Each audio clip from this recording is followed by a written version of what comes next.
80% of the population will use Bitcoin in the future. That is the speculative number that this article talks about. Okay, so here's the thing though. Don't tune me out and don't stop the video if you don't care about Bitcoin. Just give me another minute, and here's why. If 80% of the world uses Bitcoin, said a different way, 4 out of every 5 people use Bitcoin in some form or fashion in the future. That means one simple thing. Yes, it means Bitcoin will go up in value in one capacity or the other. But what it really means is that this number right here, that the global market capitalization of the entire crypto market will have risen by insanely dramatically high numbers, driving up what? The price and the value of all other major altcoins out there, period.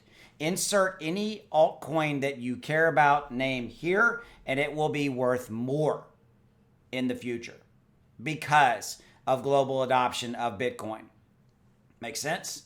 That's the value. That's the lead story. That's the point here. That's why I made this video, because it is a really interesting analogy to look at, especially in times right now where the overall market is depressed, down almost 6%, where Bitcoin's most likely going to slide below 20,000 in the next 24 to 36 hours because of macroeconomic factors going on, the Fed meeting, GDP data report coming out, global housing market in flux, et cetera, et cetera, et cetera. Oh, by the way, Russia-Ukraine war, China, COVID, and all these other things. But those are all, ironically, short-term scenarios. If you're looking down the road to, say, the year 2030, 2040, 2050, Bitcoin will reach mass adoption by 2050. You may go, well, sorry, my nose itches. That doesn't matter to me. That's too far down the road. Well, it's something that you ought to be aware of, okay? It's something that you need to understand, because it's not going to happen. It's not like you're talking about an adoption curve that goes like this, and the valuations of all of the cryptos will continue to rise along with the adoption of Bitcoin, Ethereum. We all can readily agree, in my opinion, on one thing, is that the overall crypto market valuation, i.e. the mass adoption of crypto, is coming.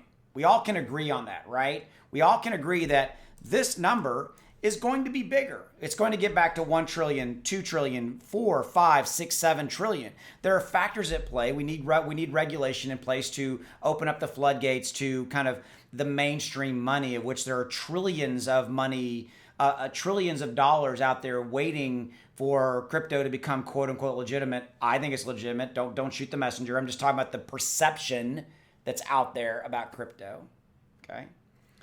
That's going to facilitate a lot of that. And then you have the valuation of Bitcoin. Everybody readily agrees that valuation will go north of 100,000, if not 200, 300, 400,000 down the road, because there is a finite supply. And again, if you look at Bitcoin, whether it's going to be used as a transactional currency in one way or the other, which I think, yes, that will happen, but it also is a store of value. It is an asset. Bitcoin is an asset. I liken it to digital gold. It is an asset, okay?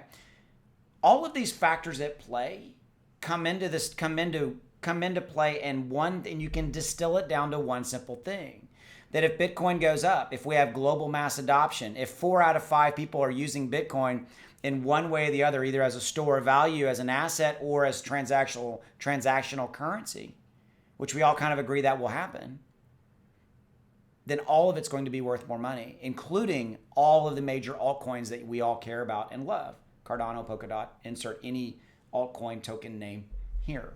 And that's my point. And that's good news, especially in kind of silver lining scenario where we're at right here, right now, with the overall crypto market in the state of flux and the volatility we're seeing right now. I'll see you. Have a good one. Thanks for your time. Go make some money.